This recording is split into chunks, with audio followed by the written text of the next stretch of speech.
Hello, everybody. Sorry.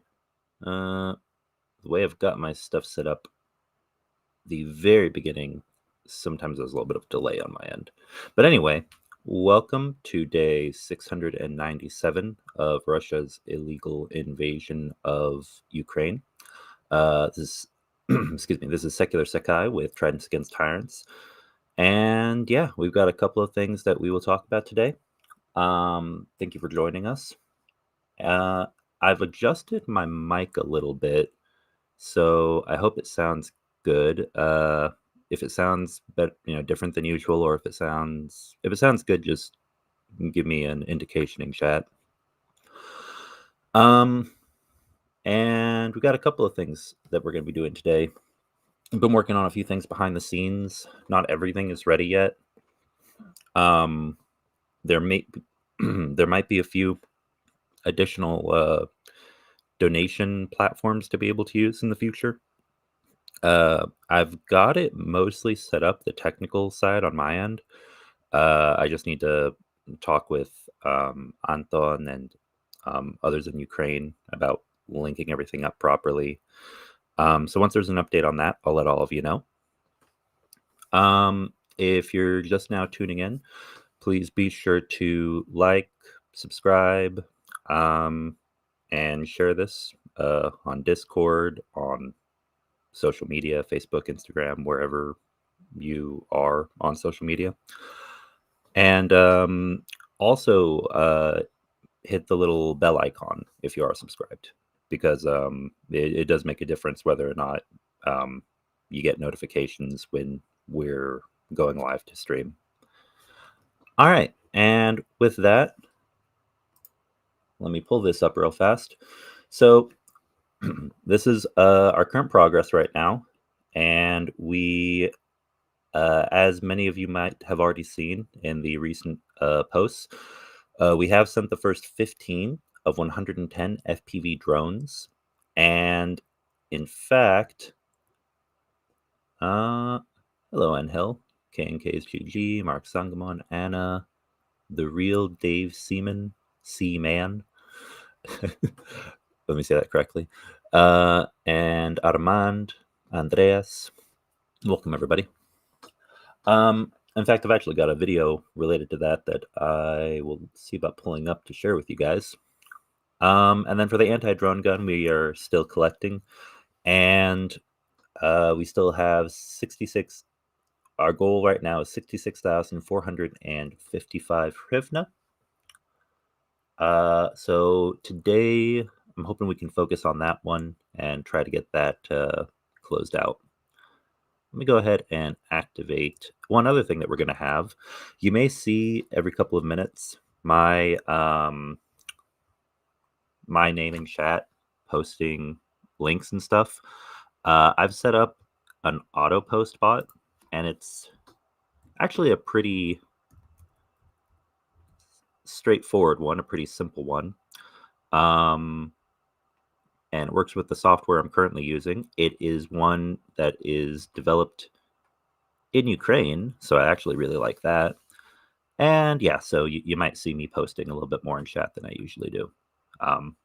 That's going to be a combination of me actually manually commenting and the bot actually posting under my name, or under the Tridents Against Tyrants name, just so everyone is aware. All right, and with that, oh wait, I think I still have one more.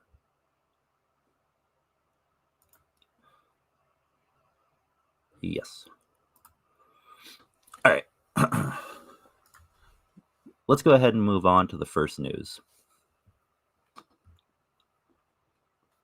Let me pull all of that up.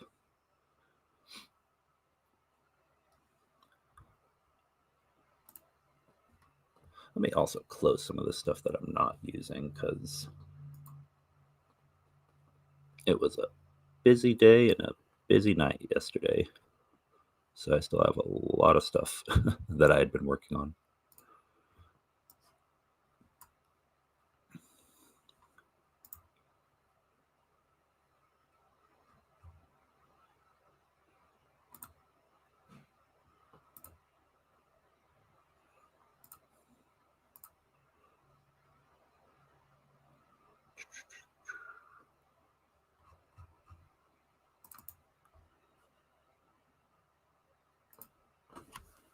All right. So our first news of the day, while I'm getting the caption up, I'm going to go ahead and put the link to the article into the chat for you guys.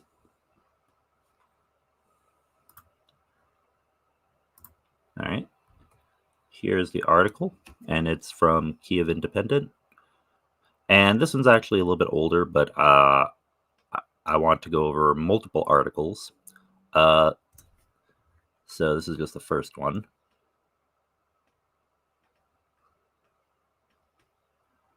And all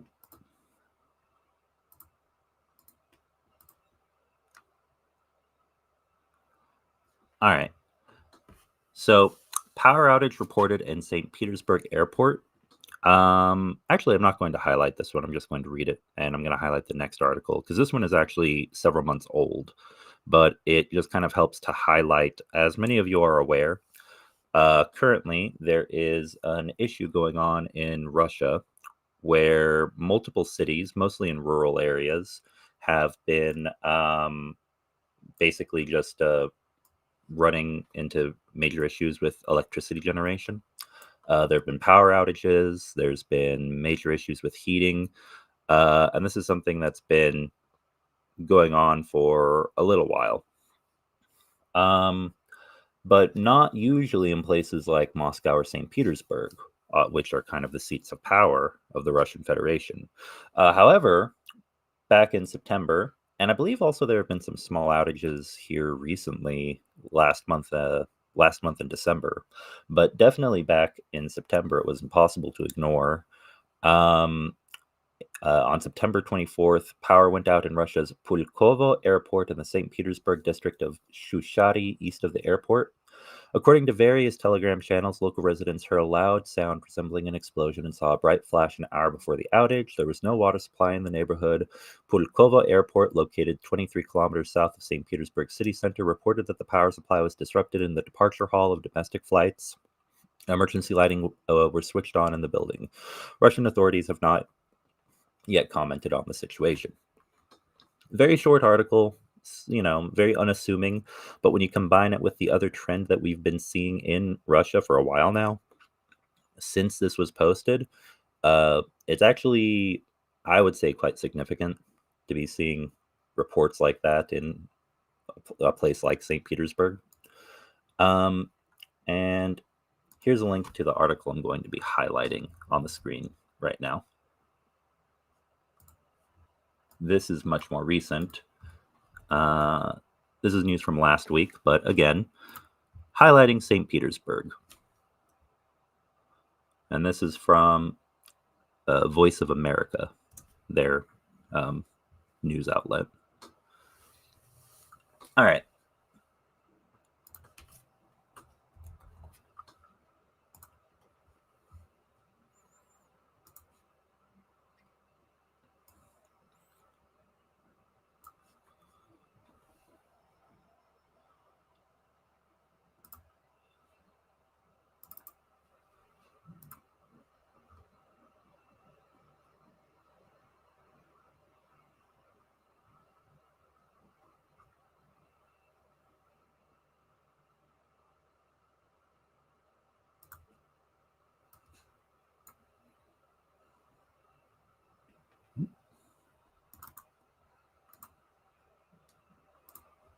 All right.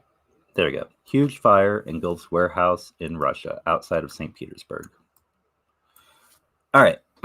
A fire broke out in a warehouse of Russia's e-commerce giant Wildberries outside St. Petersburg on January 13th, 2024. Reporting from Moscow, a huge fire tore through a large warehouse used by Russia's largest online retailer south of St. Petersburg on Saturday morning. The blaze covered an area of 70,000 square meters, more than 750,000 square feet, with 50,000 square meters, around 540,000 square feet, of the wild berries warehouse collapsing, according to Russia's Emergency Situations Ministry. No casualties were reported. Videos posted to social media appeared to show employees running down fire escapes and fleeing the scene. A video shot from a passenger jet flying nearby showed flames totally engulfing the warehouse, sending huge plumes of smoke into the sky. The Associated Press couldn't immediately verify the authenticity of the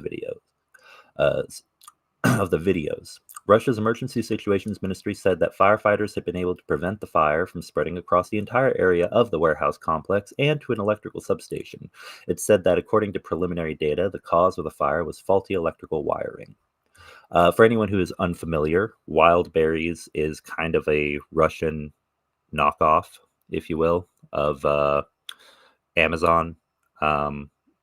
Just a huge online retailer, giant warehouses. You can order something and have it drop shipped or delivered to your doorstep, basically.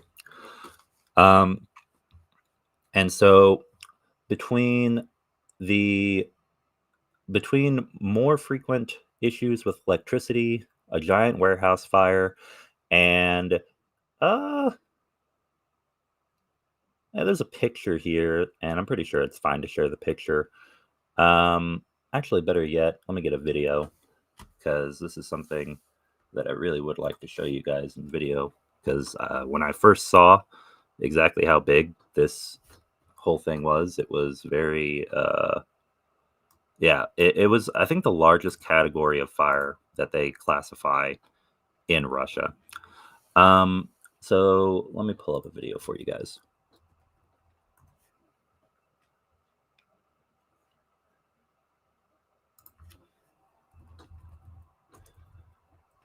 Another thing that we have set up now is proper ad blocker, so I don't have to be worrying about about advertisements causing problems popping up on screen randomly. We'll go with this short video from CTV News out of Canada. Let me go ahead and get this ready to share.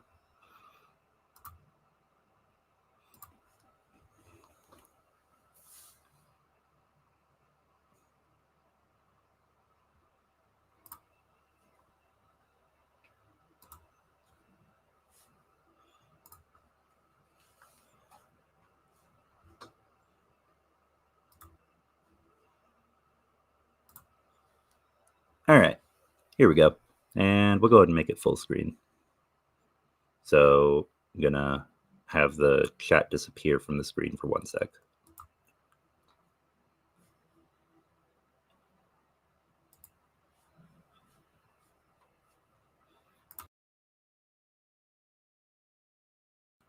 Oh, and as always, I'm also going to post the link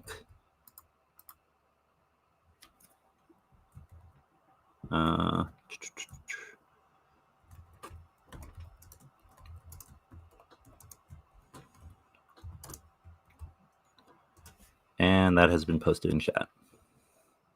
All right, now let's watch.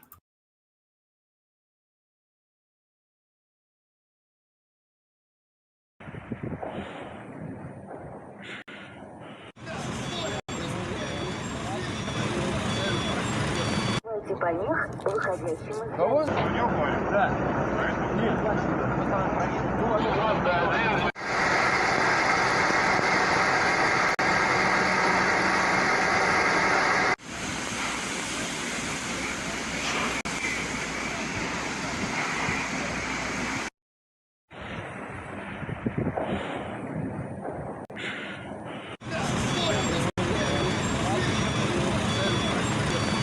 По них, выходящим из... Кого? Да.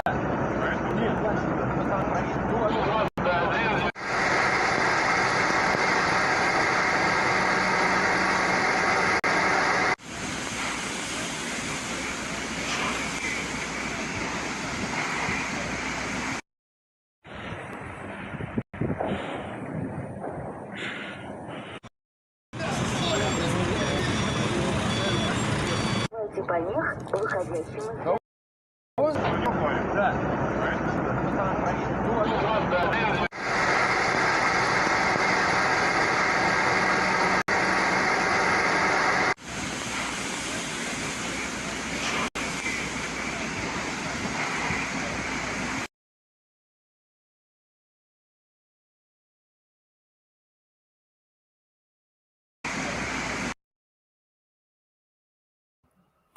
All right. So yeah, as you can see from that short video, pretty massive fire. And I mean, this is a private company, a retailer, so it wasn't military logistics, but still, this is something that, from what I've heard, uh, it's quite unlikely that this was accidental. The way that this blaze came about, especially given the size and how quickly it spread. All right, now then, moving on.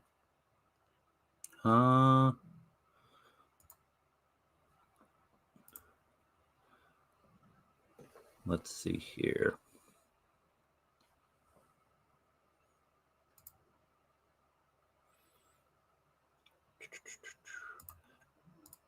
All right. Next thing that we've got here is outside of St. Petersburg, there is a lot going on in the region known as Bashkortostan. For anyone who is unfamiliar, Bashkortostan is one of the constituent regions, one of the oblasts or republics of the Russian Federation, the so-called Russian Federation. And this is an article from the BBC.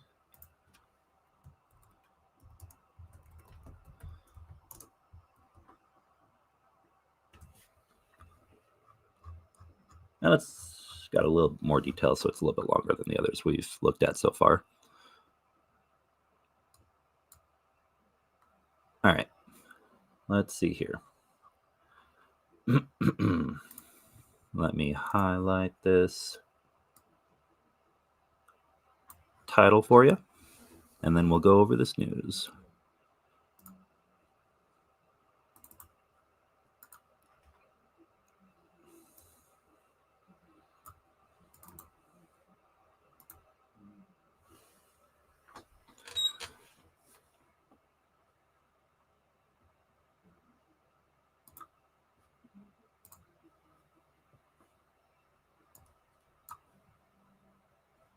Let's make that a little bit bigger.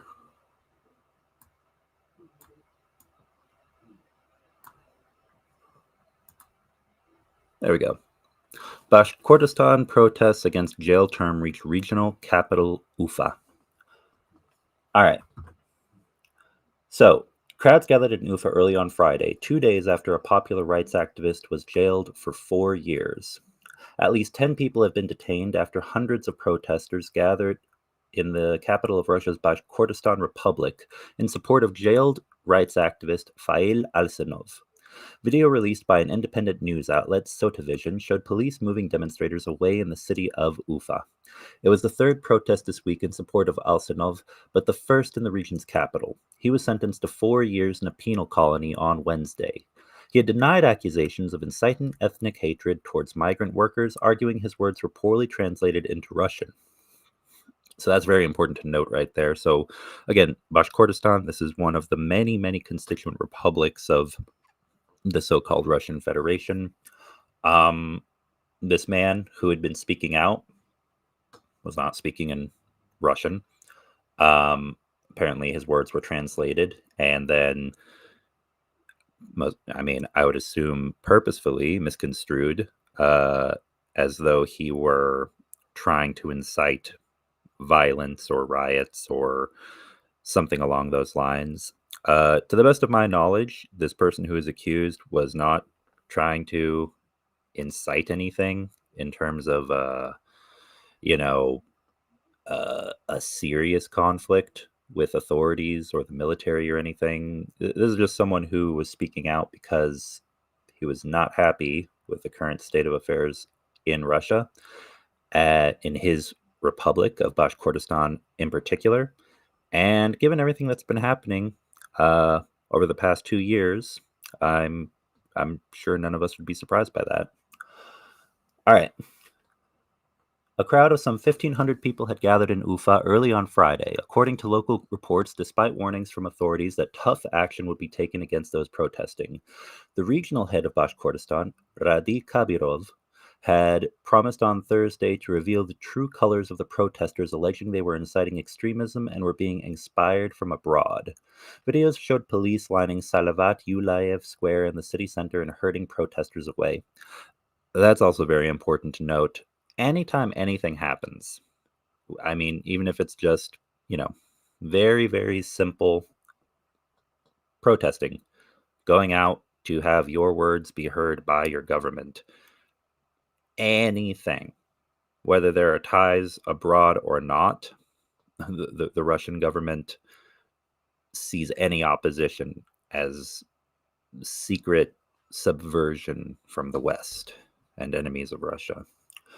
Another scene showed the crowd tussling with police after a protest sign was snatched from a woman as she was led away by police. The protests had begun 2 days earlier in Baimak after Fail Alsenov was given a 4-year jail term. Thousands of demonstrators turned out to voice their anger in the small town about 400 kilometers, or 250 miles, to the southeast of the regional capital, in one of the biggest demonstrations since Russia's full-scale invasion of Ukraine almost 2 years ago. Tear gas was reportedly fired, and a charity said batons were used on protesters, while footage showed people throwing snowballs back at police. Kremlin spokesman Dmitry Peskov dismissed the protests as individual incidents and said they were a matter for local authorities. All right. Authorities have opened an investigation against some of those demonstrating in Baimak under mass rioting charges, quote unquote, which carries a maximum sentence of 15 years in prison. Okay, just imagine that. 15 years, guys. There are no reports. If there were, it would be all over the news. No, casualties or fatalities, no major injury of any sort to police, to other protesters at the hands of protesters, from what I have seen when I've looked over this news earlier. Nothing in this article about it either. This is just a peaceful protest. And the maximum charge of 15 years for quote-unquote mass rioting, yeah. I mean, we're all familiar with the kangaroo courts of Russia, but it's just insane. Bashkir singer Altanay Valetov was visited by local authorities in Ufa after he put out a call on Instagram for protests to take place both in Bashkortostan and elsewhere in Russia. Also important to note, because if I'm not mistaken, I think Instagram is supposed to be banned in Russia. You access it with VPN. So, yeah, I mean, it goes to show, to organize and do their peaceful protests, people aren't going to be dealing with this BS from the government, from Moscow. All right. Fail Alsanov was convicted of insulting migrants at a demonstration against plans to mine for gold, but supporters said it was delayed revenge for his activism in preventing soda mining in what locals consider a sacred place. He is said to have called Central Asians and Caucasians, who make up most of Russia's migrant population, quote-unquote black people, considered a derogatory term in Russian. So I'm guessing that's a translation. I don't know. That might be lost in translation, because I know that there's actually a political term that has nothing to do with race. The Black Russians, which is an old term. But yeah, actually, the article doesn't do a very good job of explaining what this supposedly was. So yeah, with more context, I really don't know if that's supposed to be referring to something political, if it's a specific term in Russian that I'm not familiar with, or if he was accused of randomly being racist and referring to people as black, even though they're Central Asian and Caucasian. In any case, yeah, very odd. But he insists the words he used in the Bashkir language mean poor people, quote unquote. So yes, it is a lost in translation issue. Has to do with Bashkir language and Russian language and translations of specific words, and were mistranslated into Russian. He intends to appeal against the verdict.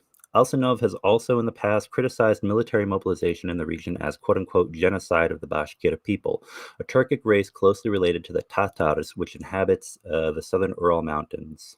Who inhabit the southern Ural Mountains. There have been long-running claims that a disproportionately high number of ethnic minorities in Russia are being sent to fight in Ukraine. Alsanov was a leader of Bashkort, a grassroots movement set up to preserve the ethnic identity of the Bashkirs, which was banned as extremist in 2020. All right, let me highlight this because I feel like this part I just read, you guys should have up on the screen so you can read it yourselves as well. And of course, you can always go to the article too.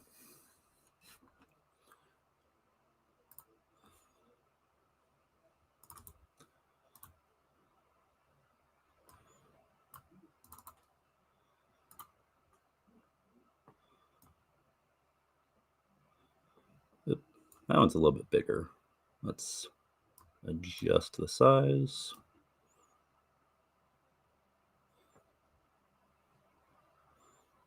Yeah, there we go. Just realized I've got a lot of stuff on the screen. All right. And that's the end of the article. So, yeah, to sum it all up, this man was peacefully protesting. He was accused of using quote unquote derogatory language. And it seems like it. I mean, first of all, even if he used whatever kind of derogatory language, arresting someone for use of language is obviously very authoritarian. um, and beyond that, yeah, the sentences are disproportionate. The protest is peaceful, yet it's being treated as though it's a riot. I mean, it all just screams authoritarian, borderline totalitarian control and attempts to basically debase, demoralize, and break apart any organized civil resistance to how the government is running things right now in the Russian Federation, and specifically in the Republic of Bashkortostan. So this is something that I'm glad is being focused on by media outside of Russia. And I hope that the Bashkir people get justice and are able to, yeah, someday soon get away from Moscow. Because really, we're all aware that quite a few people are wanting to do exactly that these days. Actually, have wanted to for a long time, but are kind of speaking up more than usual about it at this time. All right. Next. All right, next news. Let's do this. We're going to pull up a few videos, and we're going to start with our good friend Juzzy to get a nice update on what's happening at the front lines. Then we're going to move on to the deep state map. All right, one sec. Also, since I've got my usual owl up, I'm going to turn off the little owl you see in front of you. The with the audio changes, I think that it needs to be adjusted anyway, so the little voice activation is more consistent. Probably a little jittery right now.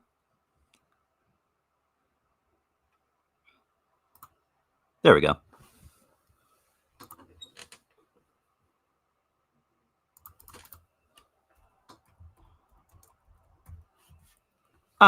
Another thing that we're going to do right now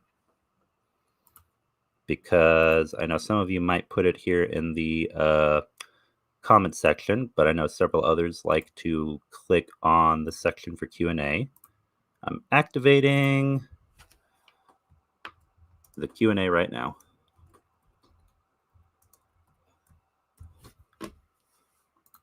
And as a reminder, you can ask your Q&A in the Q&A section in the YouTube chat, in the regular chat section if you want, and if I don't see it a model, let me know. And also, you may ask questions in the Discord. In fact, I'm gonna send a ping so everybody's aware. There's actually a channel for everyone who's in the Discord where you can ask questions during the live stream, and that is entitled Stream Questions. And you can do that before stream, you can do it during the stream.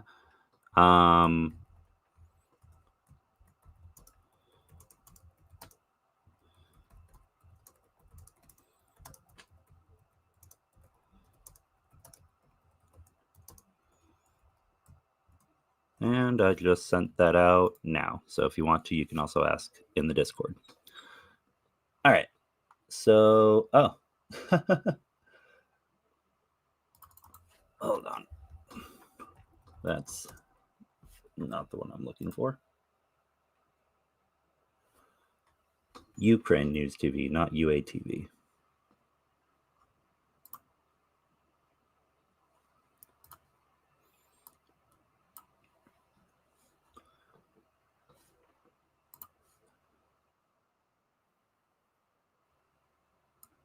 And there we go. All right. we got our first question from Noman, which is, why are you so awesome? And I'll answer that by saying I don't consider myself awesome. I just consider myself a guy who's doing whatever he can to try to help out, and in the grand scope of things, compared to some who have the resources, there isn't as much that I can do, but I appreciate it, man.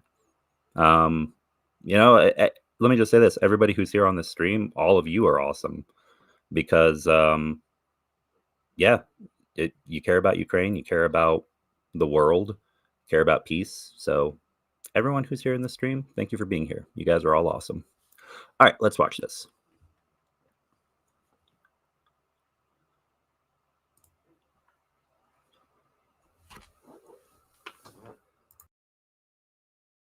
Day 695 of the Ukrainian war map, also known as the Russo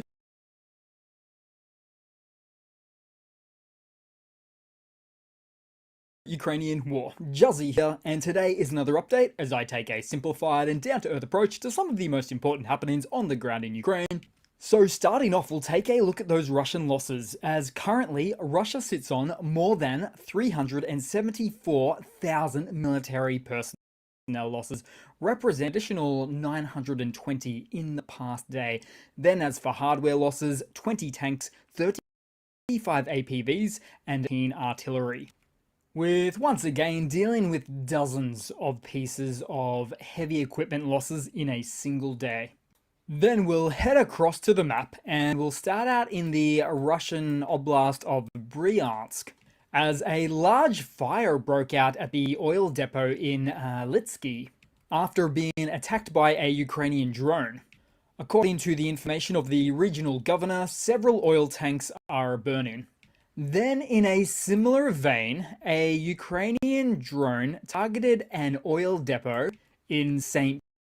Petersburg. The Minister of Strategic Industries acknowledged the drone's origin and range covered, stating, quote, "Yes, we hit the target tonight. It's made in Ukraine, and this thing flew exactly 1,250 kilometers." Two things. One, I'm putting the subtitles on for all of you, and two, small world. So I think this was actually another piece of news related to St. Petersburg specifically that I had meant to touch upon. So very fortuitous that Juzzy is covering it here. So yeah, this also occurred near St. Petersburg with these drones that he's discussing. All right, let's keep going. Now, so far, sources did not yet disclose the type of drone or its payload size, but did cheekily say that it was carrying treats, and also that it flew over Putin's Valdai residence, which is another cheeky little remark. Then moving back south into Russia as an electrical substation near Stary Oskol in northern Belgorod is no more. Although no any drone event, and it may have been just yet another isolated infrastructure fault of Russia's. Also, it just happens to look quickly like a Hollywood portrayal of the commencement of a nuclear reaction. Scary stuff. Then we take a chilling look at some of the cool events in Russia, particularly with Novosibirsk. With those formerly reported heating infrastructure defects, as per what the local authorities called it the other day, has actually gotten worse now, as there are even more burst heating mains, with about 2,500 buildings now without heat, which equates to approximately 500,000 people without heating. Now, reportedly, the Okay, I just needed to stop it there for a sec. Okay, wow. Yeah, so there's a lot going on between the drones, that huge, display we just saw, the um, electrical relay station, I believe is what it was specifically that was damaged or possibly completely destroyed. Probably just damaged.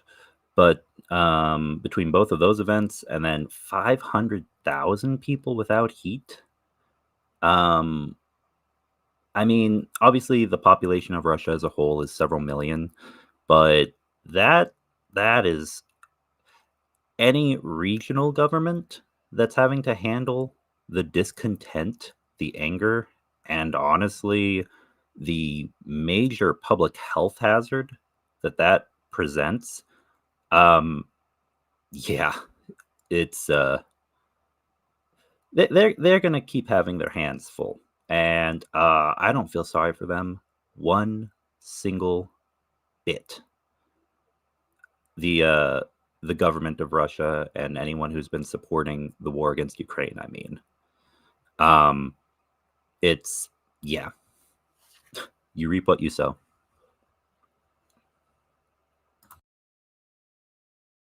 residents of the city wanted to organize a demonstration against the collapsing utility sector. However, the city authorities did not allow it. It's almost as if the citizens in this case were asking for permission to do so.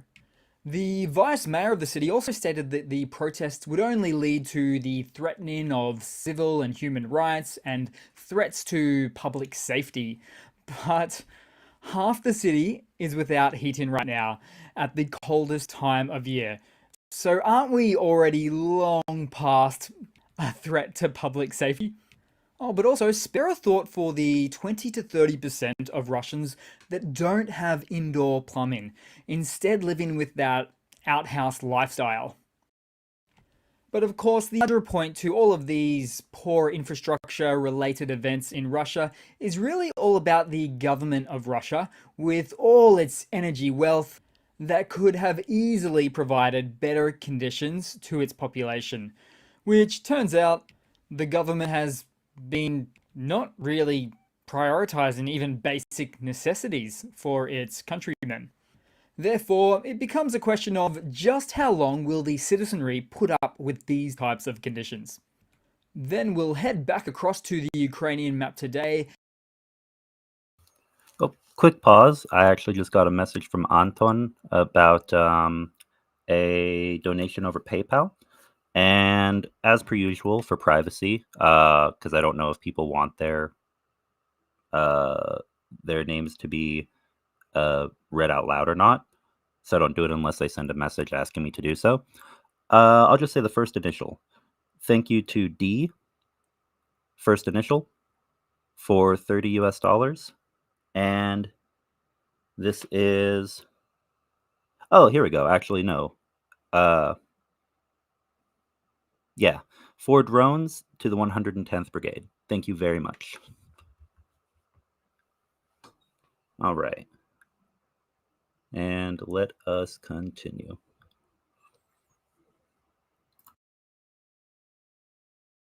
As Russian forces have launched a new series of assaults in the Bakhmut direction, with fighting taking place practically along the entire front line. For instance, at Avdiivka, at Kremova, at Ivaniska, Klishchivka, and Andrivka. Although so far, this direction looks more or less the same for the last few weeks, since about the middle of December, with no real Russian gains on the map, but I expect the Russian military's Eastern Command, which is in charge of the Bakhmut and Avdiivka directions, are going to ramp up their attacks for some extra land gains, albeit at the cost of so many Russian lives and pieces of equipment lost. And speaking of Pyrrhic victory attempts, we'll move to Avdiivka, where Russian forces took a chunk out of the industrial zone in the southeast. Well, Yeah, and this right here, Avdiivka, very interested to see what Josie has to say about this, because we continue to send resources to the soldiers serving in Avdiivka with the 110th Mechanized Brigade, and we will continue to do so. It is a very difficult situation. As he has said, like, Russian victories in this entire war, basically, throughout this whole thing, have been Pyrrhic in nature. And Avdiivka holds. Avdiivka doesn't look like it's going to fall anytime soon. But yeah, every time I look at this map every couple of weeks, right now, especially with resources being held up by U.S. Congress, little by little, I see more of the red creeping in. And so it really does make a difference, guys. Drones, anti-drone guns, everything. We got to stand together in order to make sure that Avdiivka holds, that all of these crucial strategic locations remain under Ukrainian control. rather, it was roughly 0.1 square kilometers taken out of the grey zone, to be precise. Oh, then also taking an inside look into the Avdiivka front with an interview with frontliners from this very region who gave some interesting insights to what's actually happening on the ground from the Ukrainian perspective. For instance, they talk about how the infantry meat waves from the Russian side keep coming like it's World War One, and only to meet their maker in the process from various Ukrainian fire, including drone drops, artillery fire, and FPVs. And the Ukrainian soldiers are almost shocked at how these Russian infantry units are motivated to walk forward into these treacherous and well-controlled Ukrainian territories. But ultimately, one AFU soldier is there to death awaits them from both behind and in front, referring to the Russian soldier infantry attacks. And also on how Russian commanders are ready to fire on any deserters, which we know very well. And I would also argue that the Russian commanders bring in new unsuspecting batches for the infantry meat waves and paint a much rosier picture of events for what lies ahead of them. That until they walk over their fallen comrades. What a ridiculous 21st century army. Then, somewhere in the east, Ukrainian operators are successfully mining the Russian backlines, as we see here. Okay, so yeah.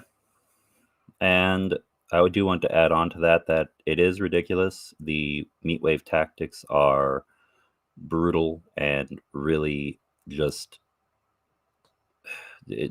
no place for it, no need for it, no need for any of this. But as we all know, unfortunately, Russia doesn't care about their people. You know, 500,000, 1 million, 2 million. It's just a numbers game. And with conscription, if it has to go as high as 1 million or more men, there's a good chance that they're willing to give up that amount of life on their own side to continue this war. So, yeah, it's got to be something that not only on the battlefield, but like we're seeing in Russia itself, in the civilian sphere, we have to look for those defeats on the side of Russia, both on the battlefield and in the political sphere. What's going to finally be the breaking point that makes people revolt, really revolt, inside of Russia. And hopefully we do see that. We have 4 Russian soldiers standing around in the aftermath from a side hit destroying their vehicle. So as you can see, the integration of anti-tank mines into defensive strategies slow down an offensive force. And it's fair to say that Ukraine is leaps and bounds in front of when it comes to mine clearing platforms and operations, such as through the use of the Leopard tank-based mine clearers, which looks like something out of your nightmares. But Ukraine is also getting quite high-tech with its mine-clearing endeavors too, using drone munitions or drops, and also thermal imagery for detection. Whereas Russian soldiers, well, so far, they are the mine clearers. Then also, somewhere in the east, I believe this one was near Avdiivka, another destruction of a Russian T-72B3 variant, so one of the latest variants of the tank, an abandoned tank, in fact. Now, interestingly, the author points out that the Russians used this previously abandoned tank as a munitions storage device, so perhaps nobody warned them about the Russian tank turret vulnerabilities. Then moving south to the Sea of Azov as well, because I ran out of time yesterday, to mention about an internal Russian source stating how Putin was very angry after hearing about the downed Russian $330 million radar plane. That plane, not just that one, but also last year, another one was damaged in a special operation by a drone, a $330 million radar plane, very important to the Russian military for their operations. It was stationed in Belarus at an airfield, and like maybe a 1,000, no more expensive than $5,000 drone, a cheap one, just lands on top, and with a large enough payload, completely wrecked that thing. So yeah, been very happy to see that. I've seen quite a few memes about both of those planes. And so angry that he started throwing around or breaking chairs and shouting at Shoigu. He then demanded strikes on the Kyiv capital and special forces sent to Kharkiv. So basically, Putin is threatening or calling for more military action in Ukraine. It's not much of a threat, really.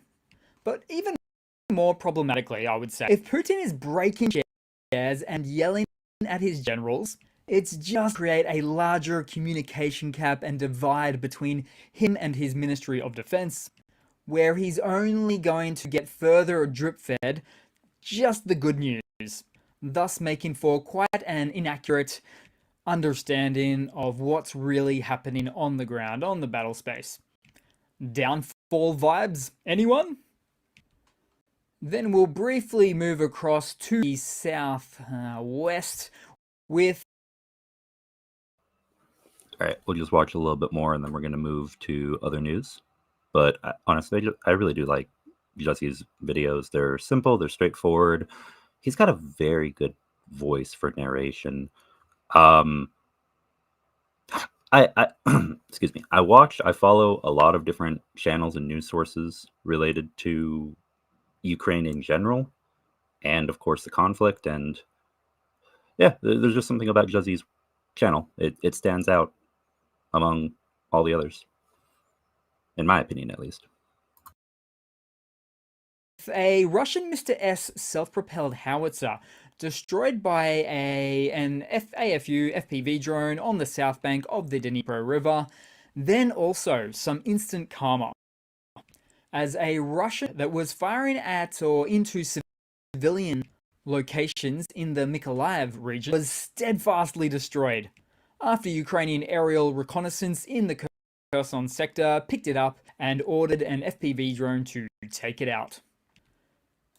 Then, just briefly as well, across to Crimea, as blackouts were reported in the region, including at Simferopol, Sevastopol, Theodosia, Jankoy, and Saki.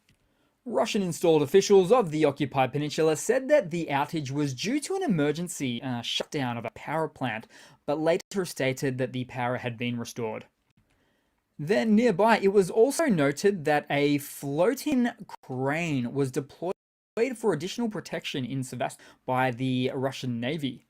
And for this one, the hope would be to protect against air and naval threats for key strategic Russian naval port assets. So you see, Russia can either go home or die trying. Then we'll head across to some news for today. So, as part of the recent French military aid package to Ukraine, France will also be sending its AASM Hammer glide munitions.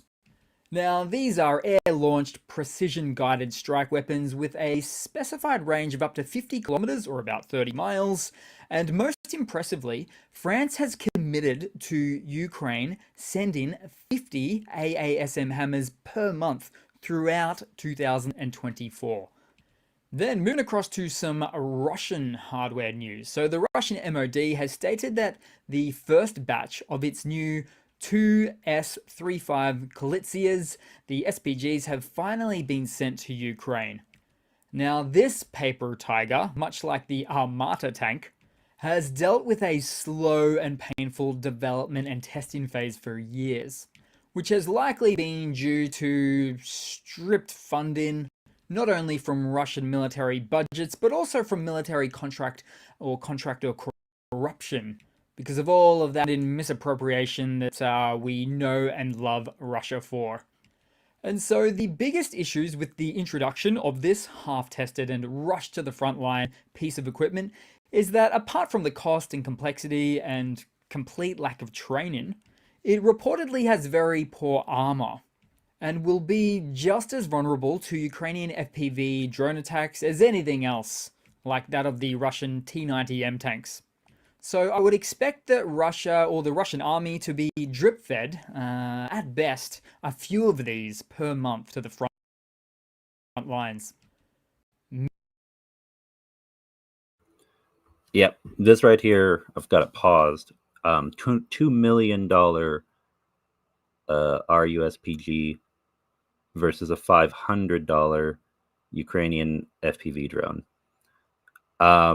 Just like with that $330 million aircraft. And this is actually something that is, I think, a new trend we're going to see all across the world among nations that have put a lot of money into specialized equipment for their militaries.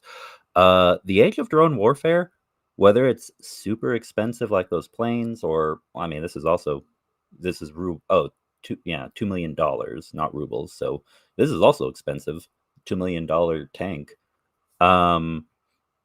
Yeah, and then a $500 drone with the right operator can just take that out. That's extremely disproportionate in the amount of money that one army has to spend compared to the other. And yeah, this is all land-based, but also at sea this is occurring, with naval drones and of course with aerial drones being used at sea. So the way that this is going to manifest in future conflicts that more heavily involve naval forces, because the Russian Navy it's just trash. Really, they're really bad at projecting naval power. And Ukraine, despite having a very, little to no navy, has been able to construct enough naval drones to really terrorize the Russians. So anyway, I just wanted to highlight that. All right, it's only a little bit left. We're gonna skip to the end here, just so I'm not playing all of Jesse's video in one go. But I do want to see his closing remarks. Well, even though there's irrefutable full-length video footage, proof of that battle outcome, it didn't stop Russian state media from doing what they always do. So according to the Russian news website Sagrad, the T-90M came out victorious in the combat. And apparently, as their story goes, the Bradley was shooting at the 10 minutes straight, but lost the battle. And that, my friends, that's my classic Russia right there. The Russia I know and love. Egos so big, they're unable to accept any defeat or learn from any of their mistakes. That's our Russia. So thanks again for watching, guys. Please continue to like, comment, and subscribe. Almost hit the 100k. Probably be bugging you a lot less once that happens. I did promise that previously, so absolutely will. And yeah, thanks again. And I do hope to see all of you guys there in the next one. Cheers. Cheers, Juzzy.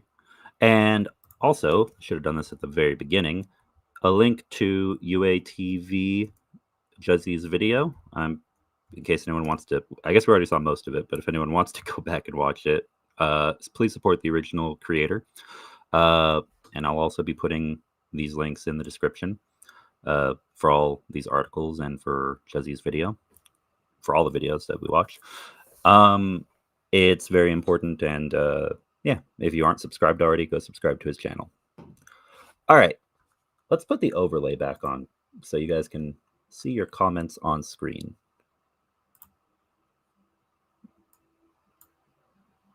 All right, and okay, yeah, there we go. So we had received 30. Oh, wait a second. Hold on. Yep, there we go. We went from, what was this amount? I think it was 25,200 up to 26,340 hryvnia after this most recent donation. So yeah, thank you very much. So let me check chat and let me see if we have any questions yet. Oh, we do have a question from Hugh G. Yes. Thank you for the reminder. So for anyone unfamiliar, what this isn't really a question. It's more just a reminder about something else that had been brought to my attention before. Hey, Secular Sakai, not sure if you mentioned this, but that event, in fact, let me highlight this in the chat for you guys. Select. Hey, Secular Sakai, not sure if you mentioned this, but that event in Modena, Italy got a ton of backlash and was eventually canceled. Sorry if you already covered this. Happy Saturday, brother. Yeah, happy Saturday back at you, man. And we had not covered it. I think I had mentioned it to a few people. I don't think I had mentioned it in the Discord like a huge post, but for anyone unaware, there was going to be a pro-Russian, as in celebrating the Russian occupation forces and what they're doing in Ukraine in the occupied territories. And it was going to be a discussion on work that was being done by Russia to rebuild. Oh, was it Mariupol? To be honest, I'd have to go back and take a look at the details, but basically one of the occupied cities that was completely leveled and destroyed by Russian forces. Let's be specific about that. Ironically, they are talking about how, oh yeah, it's been quote unquote liberated. And, it should be celebrated that they're building it up again, even though the occupiers are the ones who knocked everything down and destroyed everything and killed so many people. It's pretty ridiculous. So yeah, thankfully that was canceled. Thank you to the city of Modena, Italy. And unfortunately, this is something that we're seeing in EU countries. We're seeing it in the US. We're seeing it all around. And I've said it before, I'll say it again. When it comes to politics and espionage, Russian society, they're very, very adept at realpolitik and at both domestic and international political affairs. So, yeah, we're seeing a pretty insidious influence in places like Italy, Slovakia, Poland. Thankfully, in the last election, pro-EU and pro-Ukrainian parties came out on top. But there is pro-Russian elements in Poland as well, unfortunately, even in Ukraine itself. And I mean, of course, there's the war going on right now. Information warfare is rife. It's everywhere on both sides. But yeah, unfortunately, Russians are just very good at getting into people's heads and convincing them to be, I don't know a better word for it other than useful idiots. So, yeah, good news with that being canceled. Yeah, thanks for letting me know about that. All right, and with that, let's see. What next?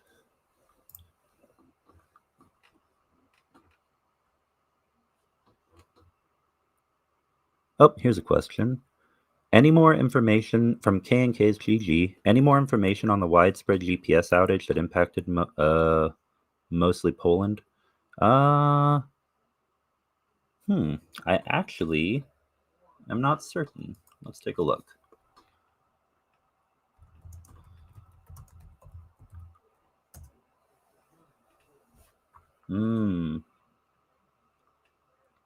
Interesting.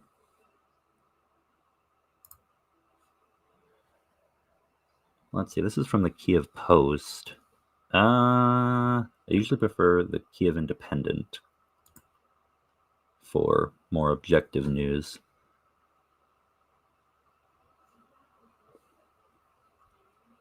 I guess let's look over GPS World.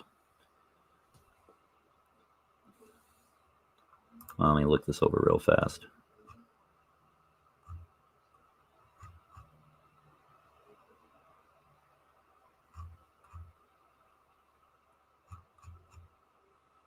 Make sure it seems like a legitimate news source is what I mean. Let me check real fast.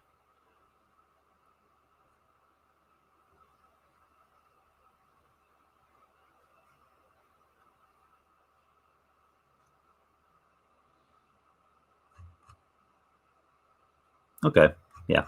I'll go ahead and put this in the chat. Obviously, this is a website mostly dedicated specifically to news about GPS technology. But yeah, for all who want to do their own reading on this topic.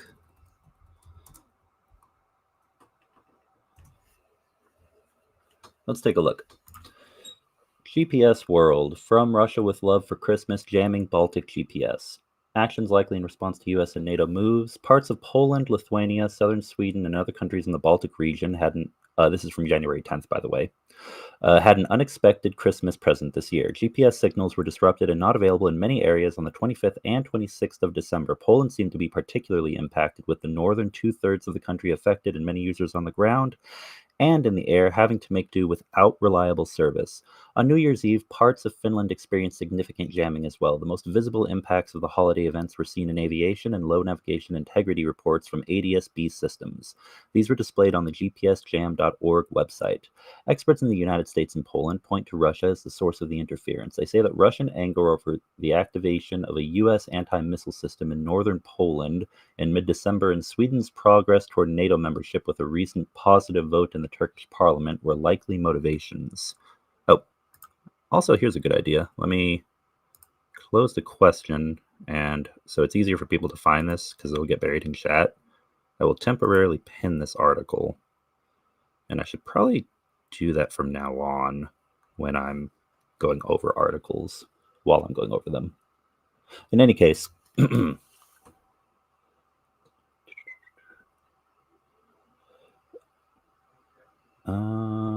oh yeah, so Turkey is also continuing to play their middleman tactic, playing both sides, but it is good to see that Sweden membership into NATO is slowly being negotiated. That's pretty significant. Sweden and Turkey, way before all this, the best way I can put it is both from political circles and because they're honestly members of their espionage service have respective espionage services have some colorful stories to tell about one another. But in any case, such a reaction by Russia is not unprecedented. If you know what I'm referring to, you'll maybe get that little tongue-in-cheek. In 2022, President Putin threatened Finland and Sweden with invasion if they sought to join NATO. Subsequently, Finnish President Niinistö met with President Biden to discuss improving defense ties. Shortly thereafter, planes flying over Kaliningrad and nearby areas in the Baltic began reporting GPS jamming. Analyses of the event by graduate students at the University of Texas Radio Navigation Laboratory and Stanford University have provided some details and will likely reveal more as time goes by. So this is basically the event that occurred. As for updates right now,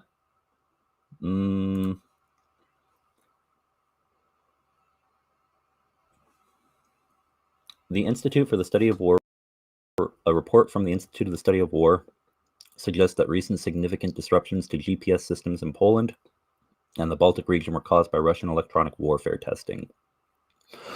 To the best of my knowledge, this should mostly be resolved by now, but yeah, it was sudden, it was unexpected, and the speculation right now, it appears, is that it was, yeah, Russian electronic warfare, kind of probing, if you will, to see what they could get away with. So yeah, definitely concerning. Thanks for a good question. All right, and let me unpin that. Oh, also, mods, if you see any questions in chat that kind of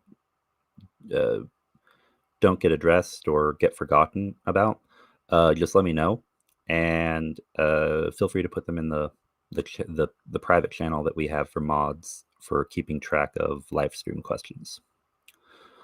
All right, and with that,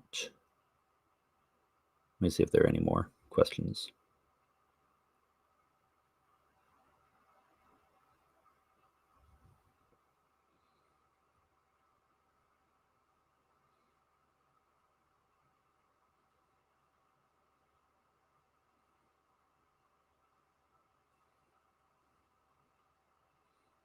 Nope, I think we're good for right now. Oh, nope, I spoke too soon. We have a question from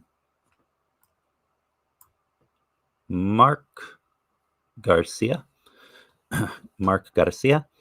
On NPR's Weekend Edition this morning, they reported that the next EU Council will likely be much more right-wing and pro-Russian. Do you know about this, and can you expound on it? Expand upon it, I think is what that was meant to be. The next EU Council will likely be more right-wing and pro-Russian.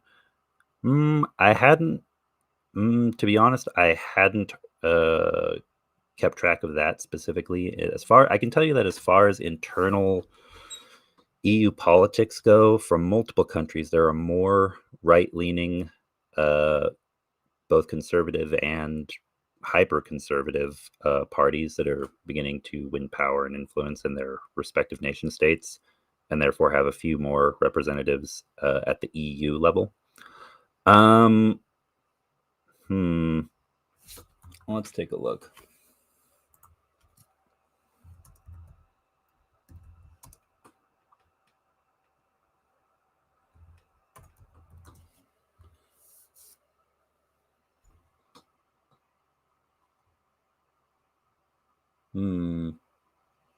Yeah, without seeing the exact article you're referring to, just off the top of my head, I would say that it is likely that we're going to see more parties that are traditionally pretty far right and conservative try to get concessions from their respective national governments and from the EU as a whole, kind of basically what MAGA faction Republicans in the US and Hungary under Orban kind of as a whole currently does, using minority vote blackmail tactics, basically. But I don't think it's going to be overwhelmingly pro-Russian. I think it's, if I read that article, it's probably more along the lines that it's going to be on a spectrum further to the right than it was before.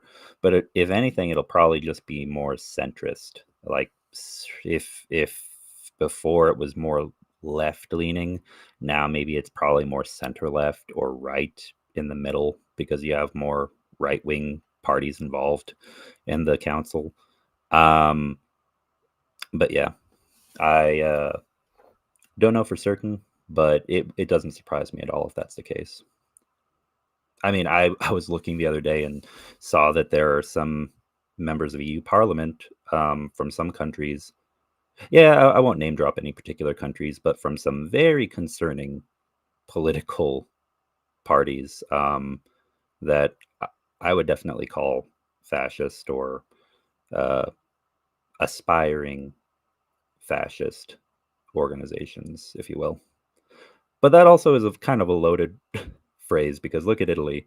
It's the government in charge right now is literally the Brotherhood, the Fratelli.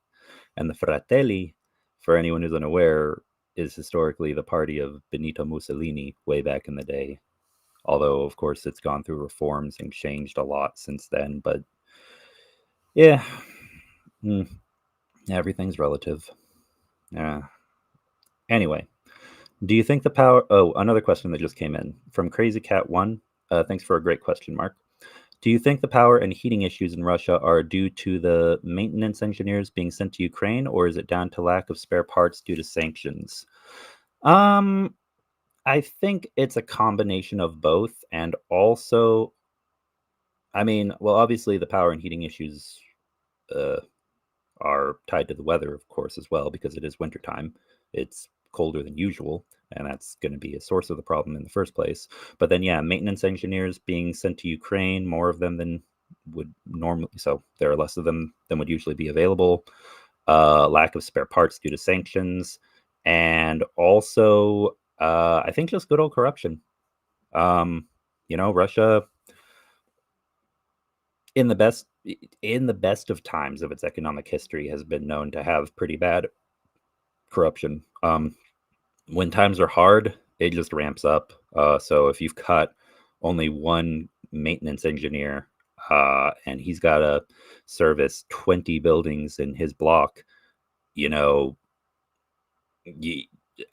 guy's going to go even if he's technically supposed to be servicing all of them equally, and they're all citizens, just going to go wherever the money is best. And, you grease some palms and you get results faster, which I guess is just, in a certain sense, capitalism. But you all know what I mean. Like, there's a certain way of going about business that's a bit more focused on respecting your customers versus kind of crony capitalism, or expecting expecting to get a little bit more money for every little thing you do that isn't helping with the ergonomic or the ergonomic outcome, the efficiency of your performance on the job. It's a very slippery slope. It's a very slippery slope. Anyway, yeah. So I guess that would be my thoughts on that. Thanks for a great question. And with that, we should be caught up with questions now.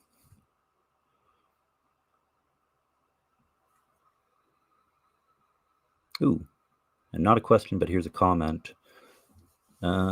Serbia wants to join the EU because of the money they would get from the EU, and at the same time, they are often pro-Muscovites. I think one Orban in the EU is more than enough.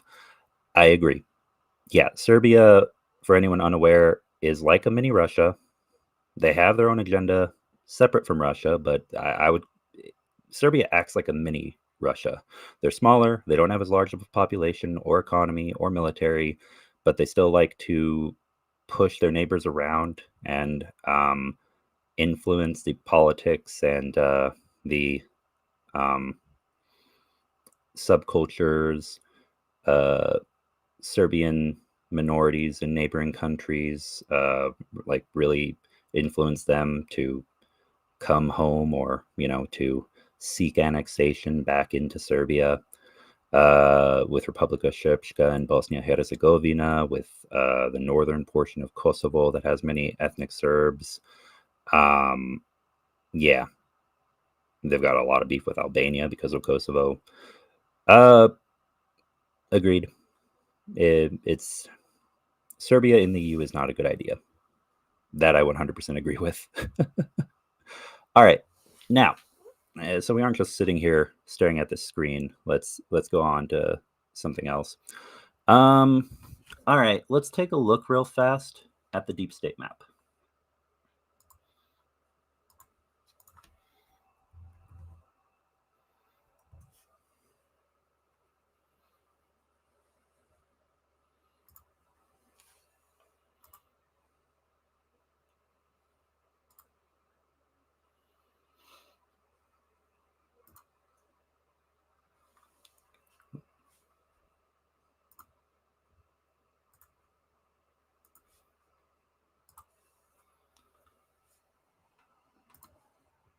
There we go. All right, and there we go. Is that visible enough? Yeah, that's pretty good. Okay, so kind of like Juzzy had mentioned, let's look at Avdiivka first. And let's take a look at how things have been in the last week of time, because it's important to keep track of this stuff. So 11, 12.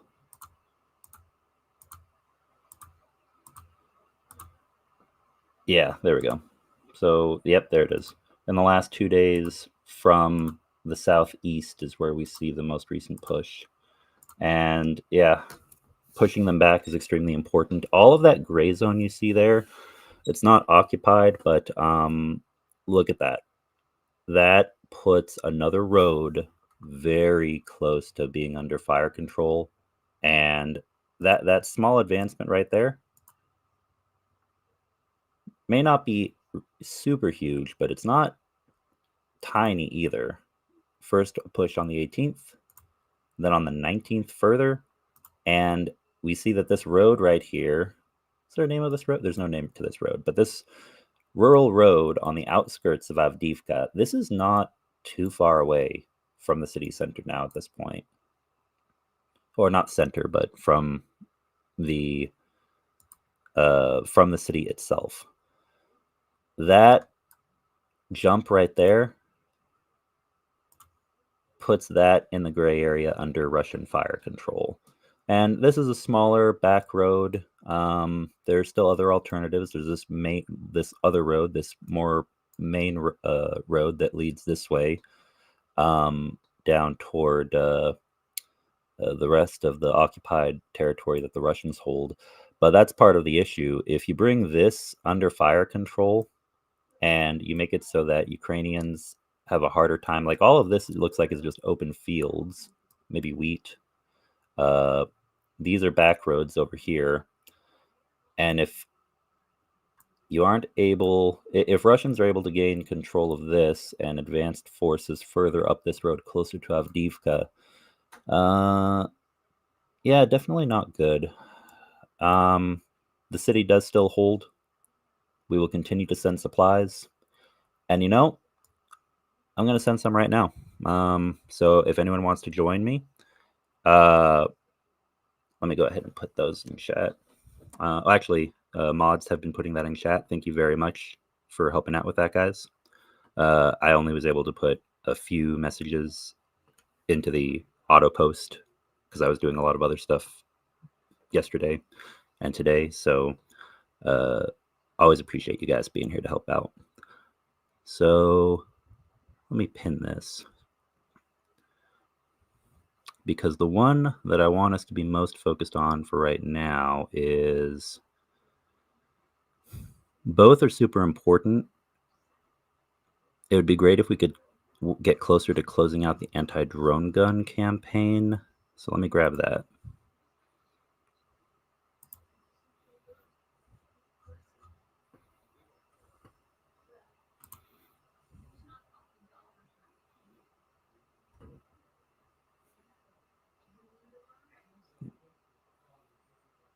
Ooh. Sorry, I received a video that maybe we'll watch here on stream. Maybe. I'll come back to that. Anyway.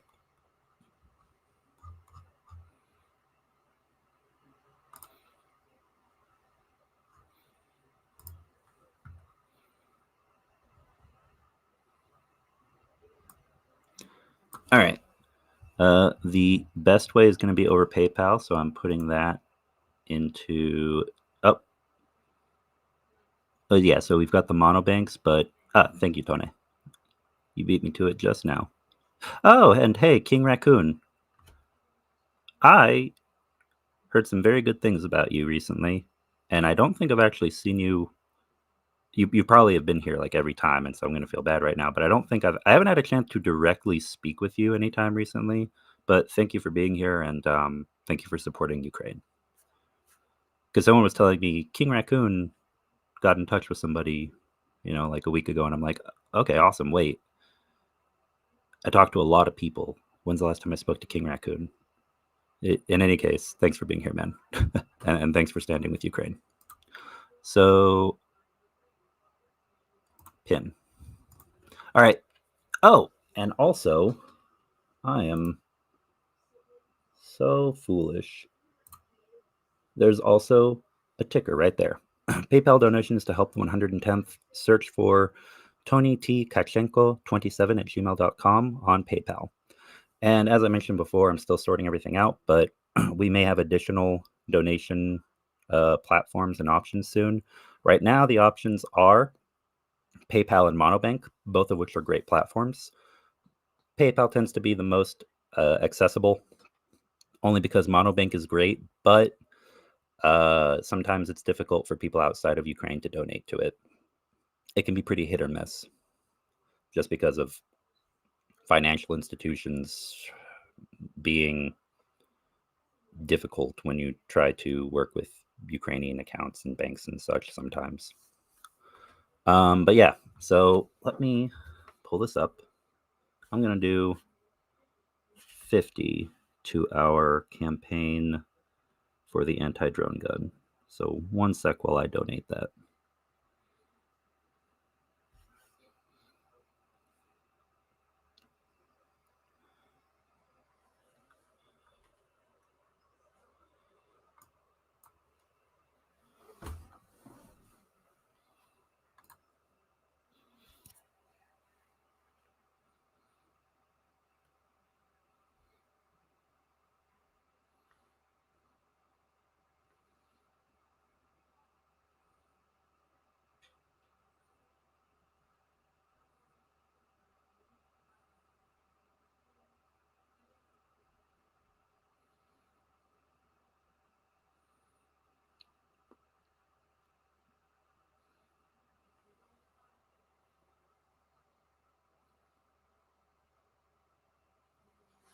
Okay, and I've sent that, so hopefully Anton will get that updated soon, so we can see.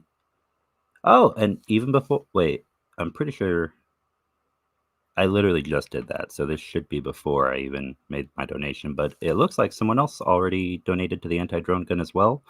Thank you very much, whether you did that through Monobank or PayPal, and then Anton sent it over. Either way, thank you very much.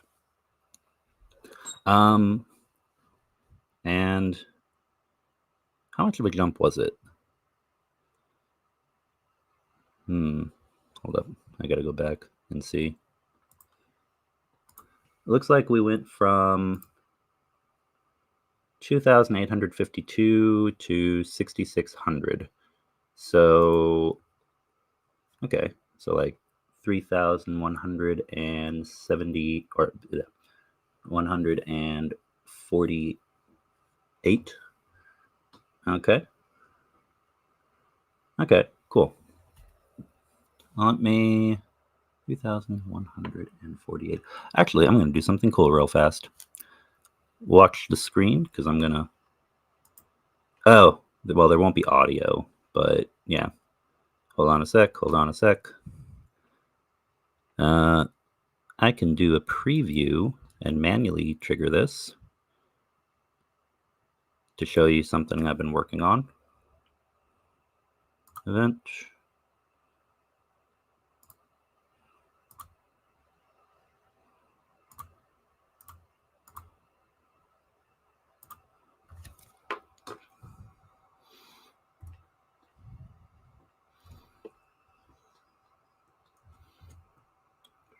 What was it? 3,148.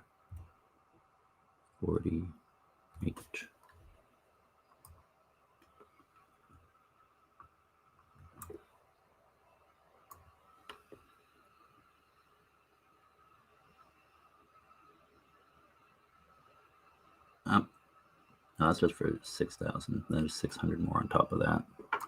So 3,748.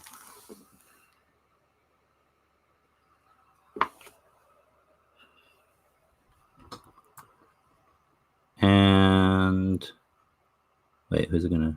I don't know what name it's gonna. This is just a test, and you're not gonna hear any audio because I still have to do the rest of the audio engineering work on this. But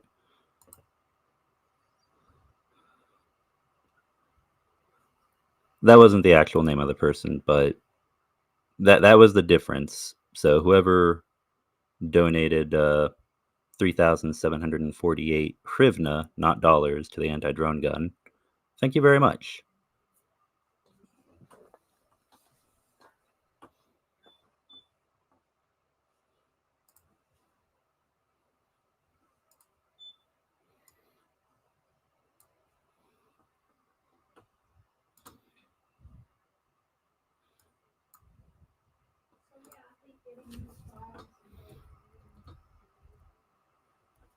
Oh, and also, oh wait, did that play? Hold on, and now I need to watch the screen because I don't know if it actually played or not. Oh, okay, it did play. Yeah. Oh, okay. So more importantly, yeah, I don't have PayPal. I never heard of Monobank. Please set up super stickers and chat. Yeah, I'm working on super stickers and chats. It's just based off of the channel size and eligibility for monetization. So what country you live in, what content you cover, stuff like that. With YouTube, once it is possible to monetize, I need to figure out how I'm going to do that because with YouTube, I want donations to be going to the armed forces of Ukraine.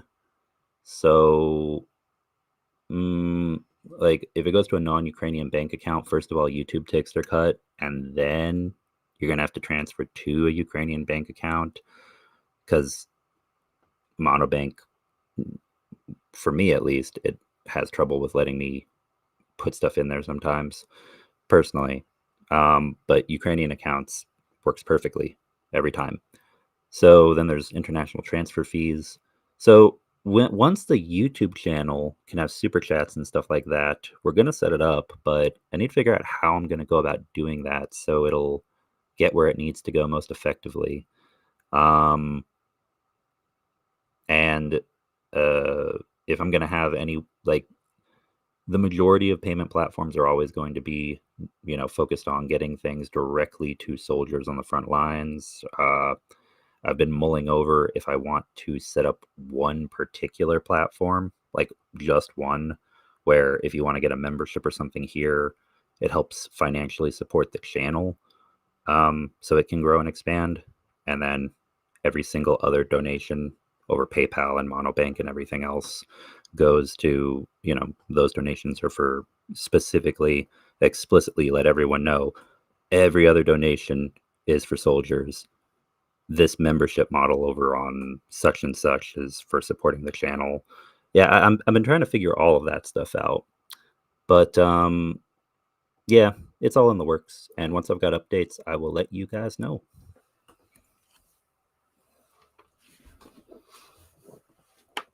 Oh yeah, and Rick's buy me a coffee. That's a very good idea, Tone.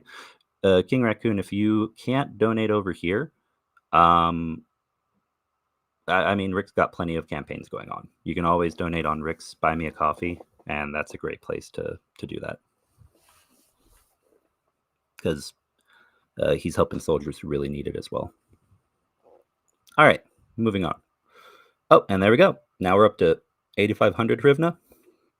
And for the anti-drone gun, we are 12% of the way there. So looking good, guys. Looking good, looking good. Okay. Now then, hey, welcome, Lauren. Thanks for being here. Okay, so another thing I'd like to do right quick is,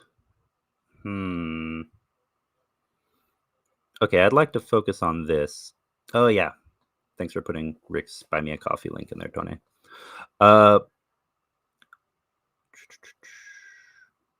EU Parliament. Here we go.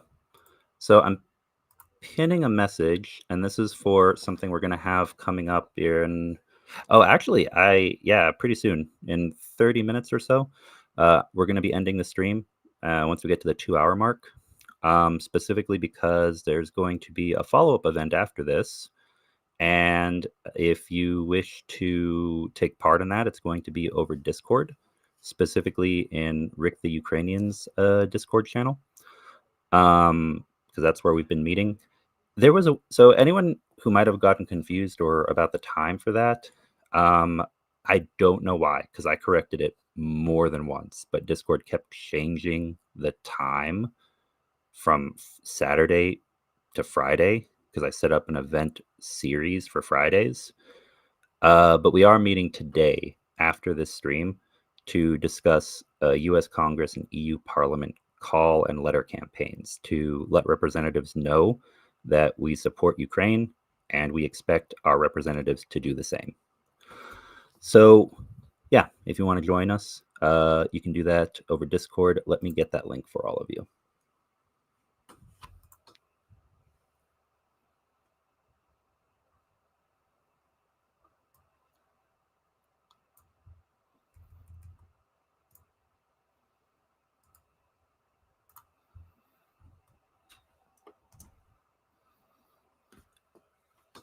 And yeah, specifically it's Rick's Discord. We have a Tridents Against Tyrants Discord, but this is Rick's. You can join our Discord too if you like. And you can find that on the homepage for the YouTube channel. Oh, thank you, Cheryl. Yes, that is much appreciated. And I've been so busy this week. I actually am I'm going to be making my calls today and getting a letter ready to send out during the meeting.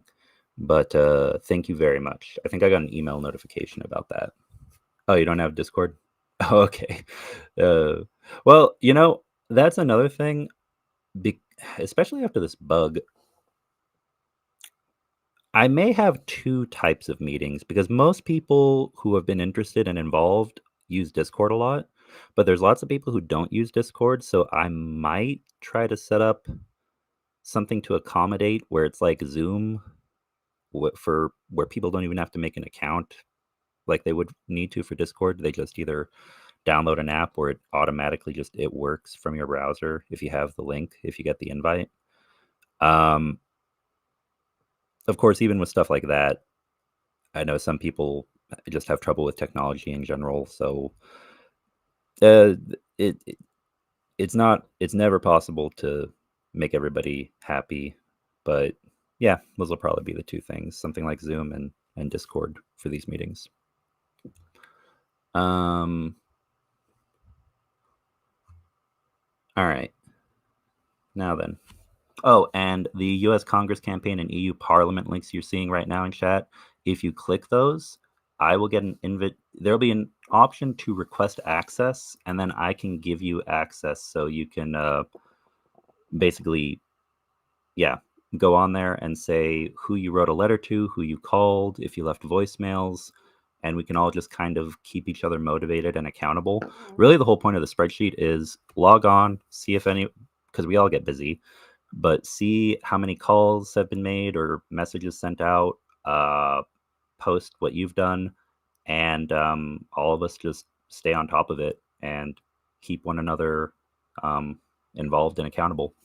So, and keep our representatives accountable too. All right. Now then, moving on.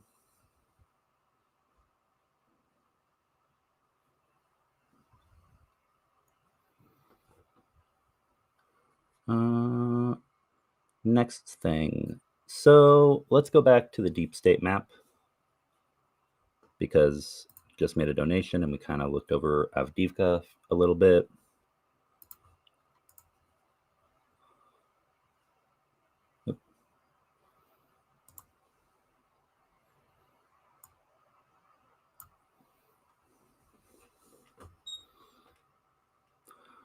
Okay, and let's see. We're going to look at the front lines, and then I also want to... is there anything happening in any of the other hotspots that are focused upon here on the map? Oh, I just realized, does that star...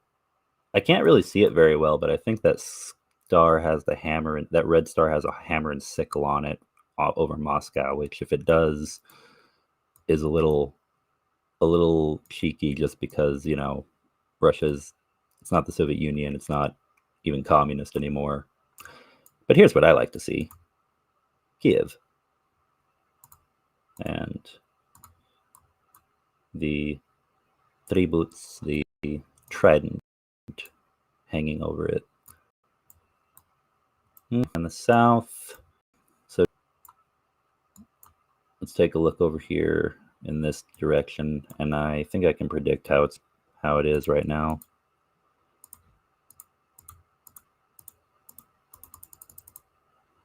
Yep. Very, very steady.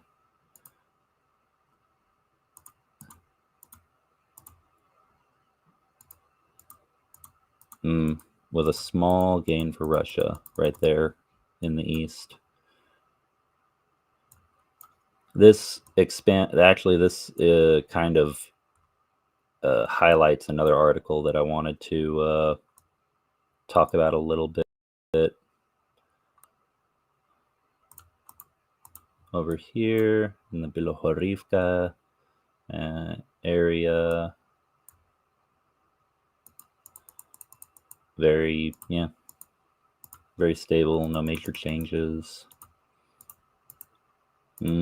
Small, tiny encroachments. Yeah, there's still pressure all across the front lines in multiple directions. And the map right now is, unfortunately, just Ukraine is on the defensive, and we got to support them in defending their country.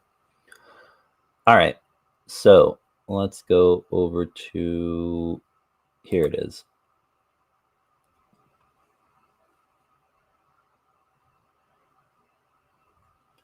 Going to highlight this and put it up on screen. This is from Independent. .co.uk.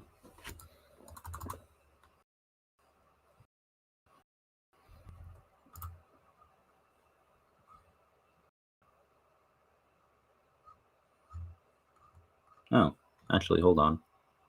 Is this even the full article? One sec.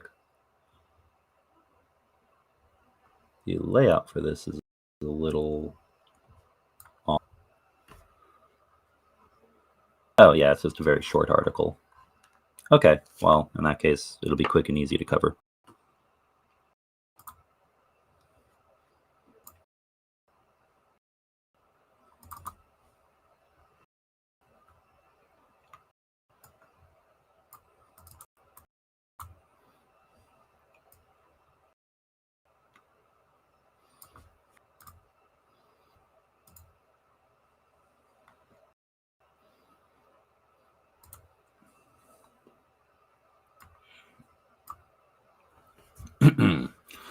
So, Russia-Ukraine war live. U.S. pushing Kiev to adopt active defense throughout 2024. U.S. advising Kiev to adopt a more conservative approach. Report claims, and I'm putting this link in the chat right now.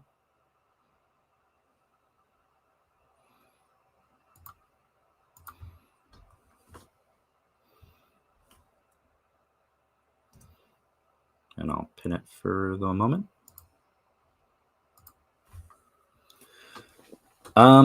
And so, yeah, basically, the U.S. is kind of making it known it's going to be a while before we have things sorted out and we can get you significant supplies and armaments. More political BS to deal with across the sea, and hopefully that will all be cleared before too long. Hopefully there will be a breakthrough and something will change so aid can be unlocked for Ukraine from the U.S. So the United States is advising Ukraine to adopt a, quote, more conservative approach to Russia's invasion rather than launch new ground offensives to regain territory, according to a report. A Western official working on Ukraine policy told the Financial Times that there is little prospect of an operational breakthrough by either side in 2024, let alone in the next few months, and said a strategy of active defense would allow Ukraine to build out its forces this year and prepare for 2025. According to the paper, this aligns with the strategy that the U.S. is reportedly selling to Ukraine, with Joe Biden's administration said to be pushing Kiev to focus on holding its territory, entrenching positions, and beefing up supplies and forces over the coming months. It came as a local official claimed a Russian oil tank near Ukraine's northern border caught fire after the military brought down a Ukrainian drone trying to attack targets in the Bryansk town. Russian news outlet TASS claimed the fire had spread to 1,000 square meters with 4 fuel tanks burning. So, yeah, not news that we want to hear. Of course, it would be much better for Ukraine to get everything that it needs and be able to retake its territory sooner rather than later. Unfortunately, yeah, just as we've seen with the winds of change and, well, the nature of politics, especially international politics, I've said this before, the West needs to wholeheartedly support Ukraine.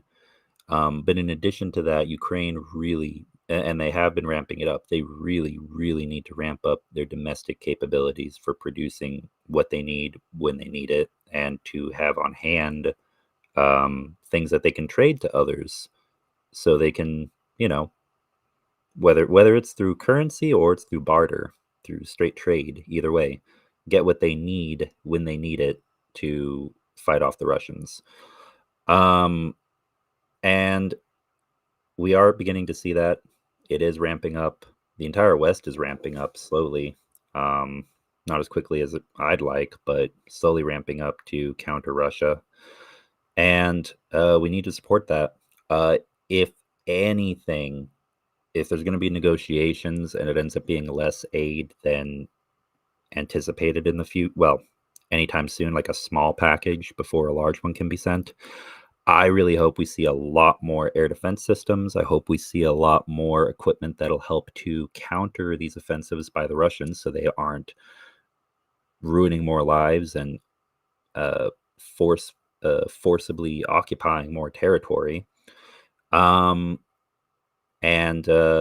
basically just ways to protect Ukrainian infrastructure as it's being put in place to, to counter Russia. It's not going to be cheap. Ukraine is very, very flat, and so that creates this issue where there's a lot of vulnerabilities. There's a lot of ground to cover, to counter Russian missiles and other forms of attack, artillery, etc. So, yeah, hopefully there will be a breakthrough in air superiority. If Ukraine has more control of the skies, then Russia will be less less emboldened to continue with these encroaching offensives at the it's a slow pace, but they're throwing their men into the meat grinder, and they're trying to get something before this presidential election of Putin's. Anyway, all right, so moving on. Short article. Let's see here. Oh, for the template. Oh, Josh, if you're needing the password and it's for the template for contacting U.S. Congress, then the password should be included right there in the description. It's Slava Ukraini, all one word. Yeah.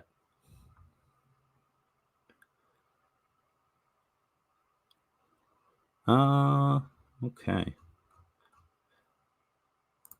And if we have any Europeans in chat, specifically EU, European Union, EU citizens, then definitely click on that EU Parliament link. You can get access to the spreadsheet for contacting EU Parliament, and join us in our call if you've got Discord, because we want to get people actively involved on both sides of the world. All right, so we got a few more minutes. Let's see. We've gone over videos. We've gone over a few more articles. Decent bit of news. Let's do a poll right quick. Let's see. Let me see here. Yeah, just out of curiosity.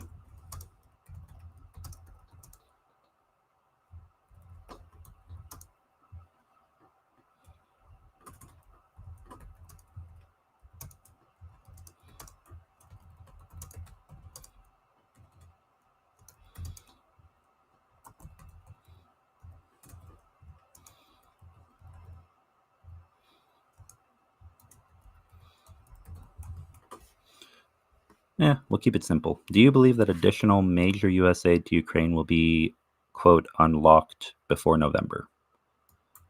And just yes or no.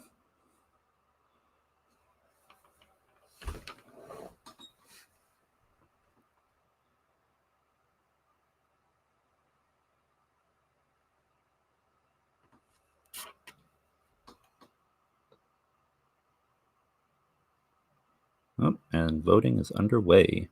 Oh, also a quick question. Do you guys see in your lower right corner of the video a little a Ukrainian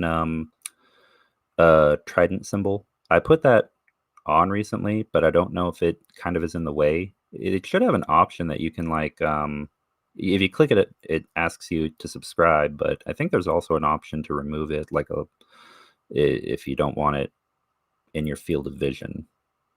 I'll check after this video, but if that is in the way, then let me know. Ooh.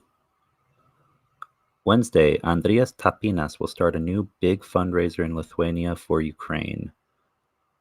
Are oil depots still on fire? Yep, that's definitely big news, and I believe they are. I don't. Let me see.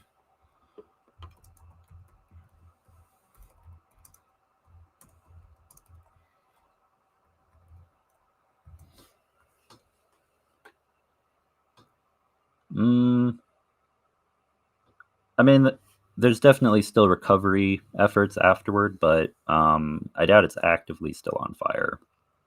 But yeah, that drone attack um, at the St. Petersburg oil terminal definitely, yep, definitely not something that made Moscow happy. Oh, the password. The password for the Discord. Yeah, let me put it in the Discord right now. Oh wait, there's a password for the spreadsheet. Oh, there should be a password for the little template for like writing a letter, but there shouldn't be a password for accessing the spreadsheet. To access the spreadsheet, you should just need to click on the link, and then from there, you can just request access, and I'll get an email, and depending on who it is, I provide a yes or a no, just so we avoid having trolls or anyone who might otherwise, try to mess around with the spreadsheet.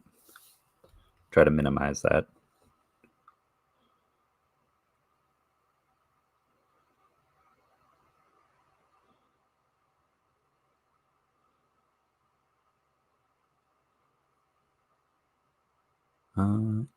Did you see the symbol? Okay, yeah. Yes, I'm sure. Yes, it does. Yes, it's okay. Okay. All right. If it's okay, then that's good.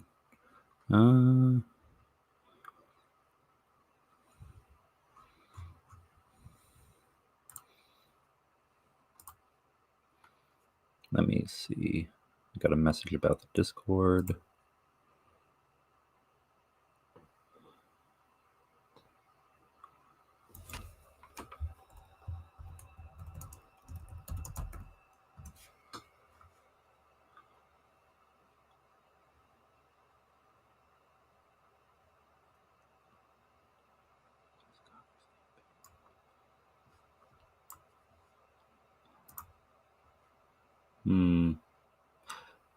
Has anyone had any issues with the U.S. Congress campaign link?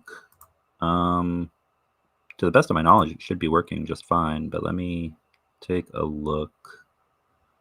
EU Parliament campaign, U.S. Congress campaign.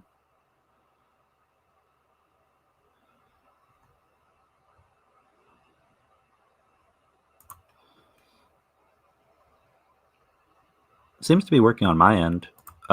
Again, if you click it and you don't have access, just look for the option that has you request access. Everybody.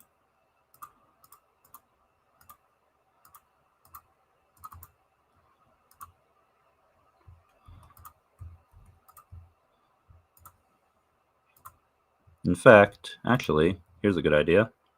Let me do this. Share my screen. This is a good thing to share. Oh, after hiding names, hide column, and this is what it currently looks like. And yeah, here's the spreadsheet. I've been very busy. I need to make more calls this week, but yeah. So recently, wrote to representative.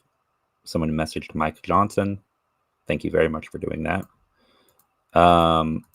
And today's the 20th. We're going to be doing stuff today, so please feel free to join, and it'd be great if we see a ton of people do calls and send messages, even if it's just an email, whatever you have time to do.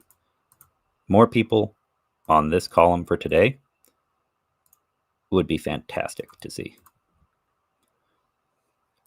So go ahead and click that link, everybody. It is much appreciated.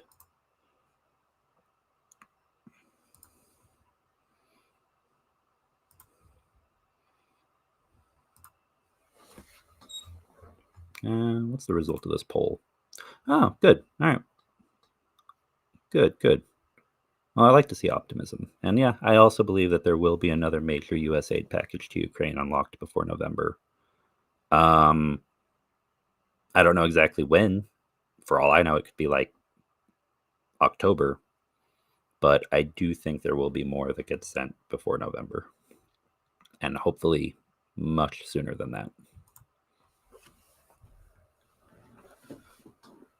Oh, hey! American in Ukraine is here. Hey, thanks for joining us, man. Always good to see you, James. So yeah, if you want to join us, man, feel free to click the link and request access.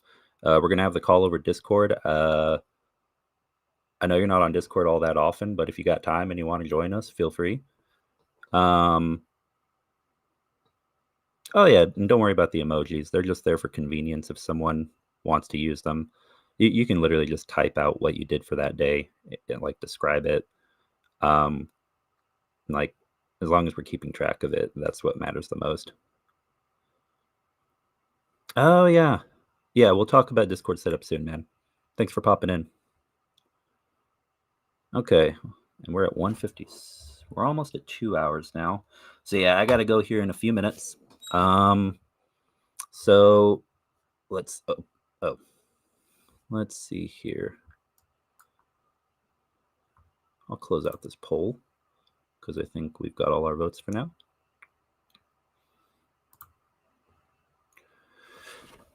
Oh, all right.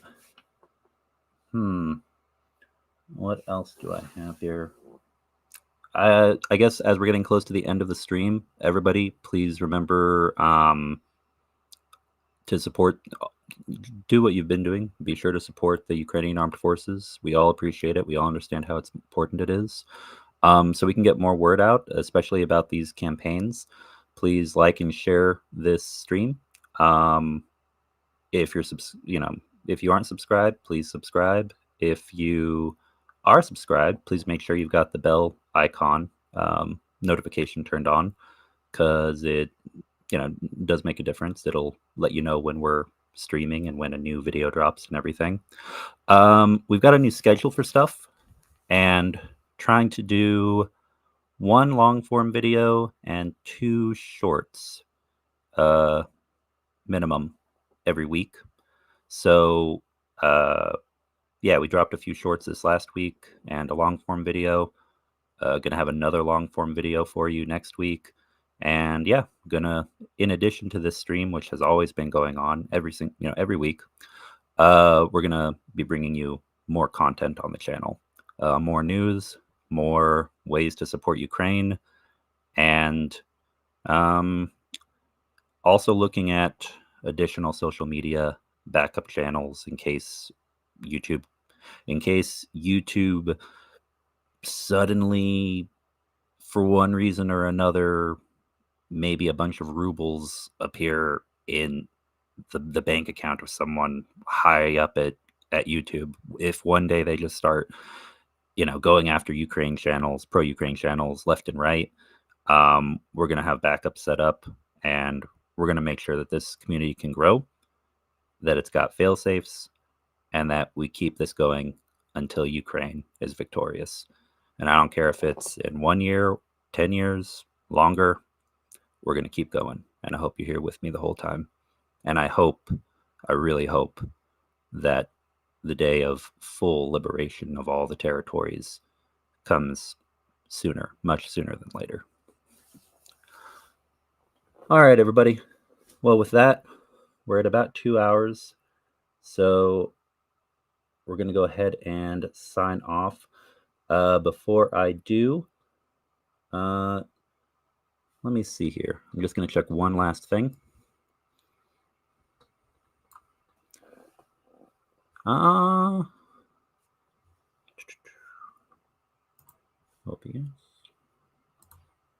Okay, we did get a donation, about 2,000 hryvnias or so, that went toward the FPV drones. I'm going to add a little bit more. So right now, as we're closing out, I did $50 donation for one. I'm just going to do a smaller donation for this one, but I'm going to do $10 for the FPV drones. And yeah, again, if anyone wants to join me, feel free to join. And link for that is pinned. And I'm going to send that right now.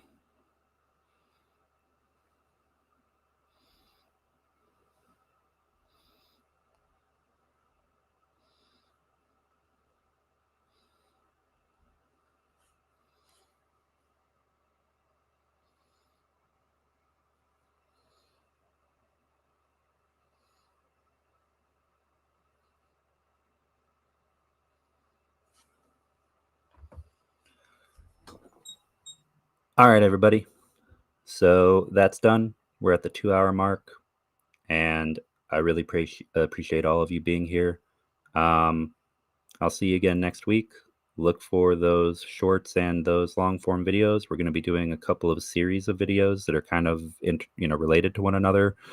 And for the shorts, if you want to do a suggestion for one of the hashtag freedom phrases that we're doing to try to create a hashtag centered around phrases in Ukrainian and other languages to support Ukraine in their fight for freedom, then put that in the Discord or in the comment section of this video once it's posted. Yeah. Oh, you just got here. Oh, so yeah, sorry, you got here at the very end, Travis. Sorry, man. All right. Hey, and Catalin, good to see you, man. We're gonna have the Discord call here in like 15 minutes. So if you want to hop over to Discord and join us, yeah, that'll be awesome, man. All right, everybody. Thanks for joining us. And wait, because I know, yep, there it is. Oh, no. Sorry, if you're hearing me talk back and forth to myself, I thought that I missed a question, but I'm fortunate. There were no more questions left that were being asked. If there are any, then we'll get to them next week. All right, everybody, have a great day. Keep supporting Ukraine. Join us in the Discord for this call, and Slava Ukraini. Have a great day, everybody.